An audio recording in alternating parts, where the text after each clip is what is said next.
প্রথমেই দেখে নেব আজকের সংবাদ শিরোনাম, জানাবো আজকের বাছাই করা গুরুত্বপূর্ণ খবর। শুরুতেই হেডলাইন।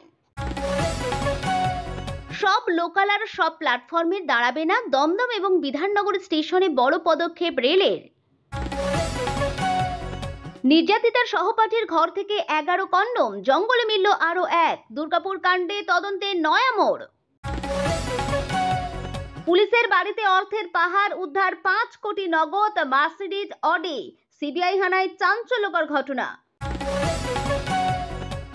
নিজেদের বাঁচাতে মিথ্যে গণধর্ষণের গল্প নির্যাতিতা সহপাঠীর, লোকলজ্জায় গৃহবন্দী 5 অভিযুক্তের পরিবার।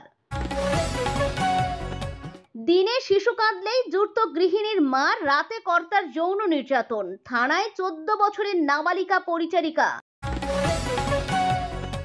আসছি বিস্তারিত খবরে। সব লোকাল আর সব প্ল্যাটফর্মে দাঁড়াবে না, দমদম এবং বিধাননগর স্টেশনে বড় পদক্ষেপ রেলের। দুর্গাপুজোর পর এবার আসছেন শ্যামা মা। কলকাতায় ধুমধাম করে দুর্গাপুজো হলেও কালী পুজোয় সব আকর্ষণ কেড়ে নেয় বারাসাত, মধ্যমগ্রাম এবং নৈহাটি। কালী পুজোয় আলাদাই ভিড় হয় বারাসাত, মধ্যমগ্রামে। অন্যদিকে বড়মার টানে ভক্তদের ভিড় জমে নৈহাটিতে। পাল্লা দিয়ে ভিড় হয় ওই রুটের ট্রেনগুলিতেও। সে কথা মাথায় রেখে এবার বড় উদ্যোগ নিল ভারতীয় রেলওয়ে। উৎসবের মরশুমে শিয়ালদা ডিভিশনের যাত্রীদের ভিড় নিয়ন্ত্রণ করতে বেশ কিছু পদক্ষেপ নিয়েছে পূর্ব রেল। বিশেষ করে বিধাননগর রোড এবং দমদম জংশন স্টেশনে যাত্রীদের ভিড় নিয়ন্ত্রণ এবং সুরক্ষার ক্ষেত্রে কিছু উদ্যোগ নিয়েছে রেল কর্তৃপক্ষ। জানা গিয়েছে 20 থেকে 24 অক্টোবর কালীপুজোর সময় শিয়ালদা স্টেশনের প্রতিটি টিকিট কাউন্টার সারাদিন খোলা থাকবে। এই 5 দিন প্রতিটি ট্রেন যাত্রাপথের প্রতি স্টেশনে দাঁড়াবে, কোনো গ্যালোপিং ট্রেন থাকছে না। দমদম, বিধাননগর রোড, বারাসাত এবং নৈহাটি এই 4টি স্টেশনে ভিড়ের কারণে সুরক্ষার ক্ষেত্রে বিশেষ নজরদারি চালাবে রেল।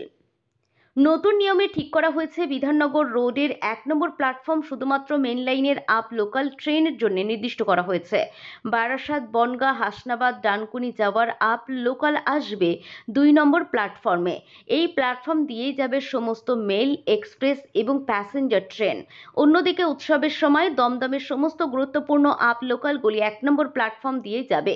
নৈহাটি, রানাঘাট, গেদে, কৃষ্ণনগর, লালগোলা, বহরমপুর, কোর্টের মতো লোকাল ট্রেনগুলি যাবে এই প্ল্যাটফর্ম দিয়ে।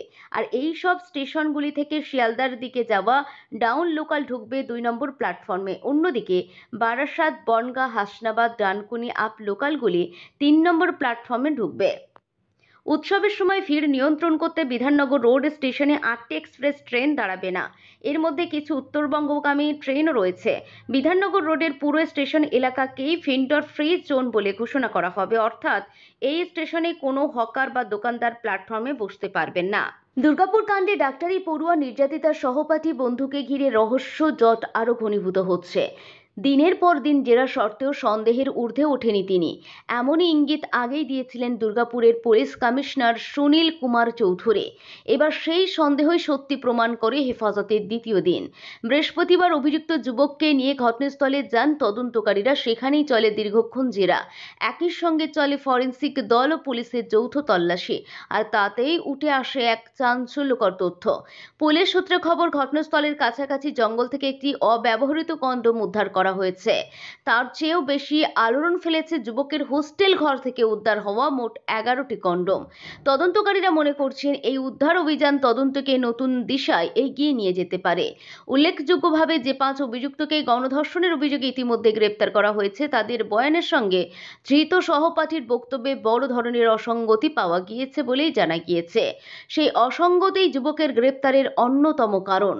স্থানীয় সূত্রে জানা গিয়েছে, ধৃত যুবক মালদহের বাসিন্দা। তার পরিবার যথেষ্ট প্রভাবশালী। বাবা কংগ্রেসের স্থানীয় নেতা, পঞ্চায়েত সদস্য। রয়েছে নির্মাণ সামগ্রী, মাছ ও আমের বড় বড় ব্যবসা।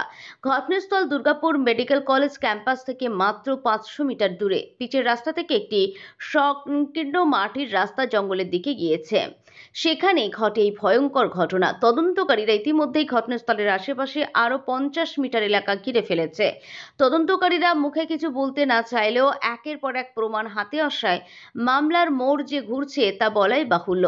এখন দেখার ধৃতকে জেরা করে তদন্তে নতুন কি তথ্য উঠে আসে। পুলিশের বাড়িতে অর্থের পাহাড়, উদ্ধার 5 কোটি নগদ, মার্সিডিজ অডি। সিবিআই হানায় চাঞ্চল্যকর ঘটনা। সিবিআই পাঞ্জাবের রোভার রেঞ্জের ডেপুটি ইন্সপেক্টর জেনারেল পদের এক সিনিয়র আইপিএস অফিসারের দুর্নীতির মামলায় গ্রেপ্তার করেছে। ওই মামলায় তদন্ত করতে নেমে পুলিশ বাড়িতে গিয়ে চক্ষু চড়কগাছ হয়ে যায় পুলিশের। বাড়ি থেকে 5 কোটি টাকা নগদ, বিলাসবহুল যানবাহন, গহনা এবং বিরাট বিরাট দামি ঘড়ি সহ একাধিক পণ্য পায়। IPS officer DIG Harcharan Singh ভুল্লারকে কৃষ্ণ নামে এক ব্যক্তি সহ গ্রেপ্তার করা হয়েছে। 8 লক্ষ টাকা ঘুষ নেওয়ার অভিযোগে পাঞ্জাবে সিবিআই এর হাতে গ্রেপ্তার।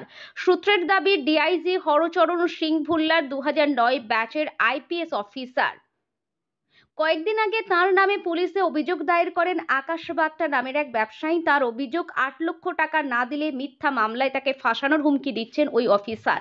বৃহস্পতিবার অভিযুক্তদের ধরতে রীতিমতো ফাঁদ পাতে পুলিশ। ভুল্লারের দাবি মেনে কৃষ্ণকে টাকা দিতে পৌঁছান আকাশ। তিনি টাকা নিতেই পুলিশ সেখানে হাজির হয়ে তাকে গ্রেপ্তার করে। সেই সঙ্গে ফোনে টাকার বিষয়টি ওই ব্যক্তির কাছে স্বীকার করতেই গ্রেপ্তার করা হয় ভুল্লারকেও। নিজেদের বাঁচাতে মিথ্যা গণধর্ষণের গল্প নির্যাতিতা সহপাঠীর। লোকলজ্জায় গৃহবন্দী 5 অভিযুক্তের পরিবার।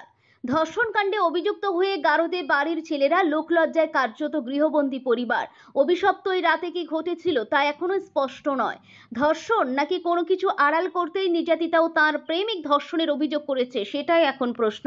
তবে তাতে অভিযুক্তদের পরিবারের স্বস্তি নেই, কারণ আইনের চোখে তারা কেউ ওই অভিযোগ মুক্ত নয়। জানা গিয়েছে, ধৃত মেডিকেল পড়ুয়া বাদে বাকি সবার বাড়ি দুর্গাপুরের 2 নম্বর ওয়ার্ডের বিজোড়া গ্রাম ও মাহুয়া বাগান এলাকায়। ধর্ষণের ঘটনার পর অভিযুক্তদের পরিবারের প্রায় সকলেই ঘরবন্দি। এলাকার মানুষও ওই পরিবারগুলির সঙ্গে মেলামেশা কমিয়ে দিয়েছে। যদিও প্রতিবেশীরা এখন অভিযুক্তরা নির্দোষ বলে দাবি করছেন। যেহেতু অভিযুক্তদের বিরুদ্ধে পূর্বে কোনো অপরাধমূলক রেকর্ড নেই, তাই প্রতিবেশীরা প্রায় সকলকেই ক্লিন চিট দিয়েছেন। কিন্তু পরিবারগুলির সদস্যরা লজ্জায় বাড়ির বাইরে যেতে পারছেন না। সামাজিকভাবে বিপন্ন তারা। দৈনিক কাজকর্ম প্রায় বন্ধ, শুধুই হাহুতার সঙ্গে। ধর্ষণ কাণ্ডে গ্রেপ্তার হয়েছেন পৌরসভার অস্থায়ী কর্মী শেখ নাসির উদ্দিন। তাঁর দিদি হাসিনা বিবি ঘরে কাঁদতে কাঁদতে বলেন, ভাই কাজ শেষে বাড়ি চলে আসে, সেদিনও তাই করেছে, কিন্তু এখন পুলিশ বলছে ও নাকি ধর্ষণ করেছে। বিশ্বাস করি না, ফাঁসানো হয়েছে ভাইকে। বাড়ি থেকে বের হতেই চাইছিলেন না আরেক অভিযুক্ত শেখ শফিকুলের পরিবারের সদস্যরা।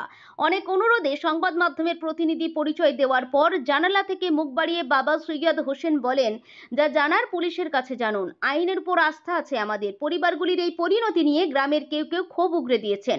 অনেকেই সহানুভূতিশীল ওই পরিবারগুলির প্রতি। অভিযুক্ত অপু বাউরির দাদা কাজ থেকে ফিরেছিলেন, নিজের নাম জানালেন না, সরাসরি ক্ষোভ প্রকাশ করলেন সংবাদ মাধ্যমের উপর। তার প্রশ্ন, কিছু না জেনেই আপনারা ভাইকে ধর্ষক সাজিয়ে দিলেন?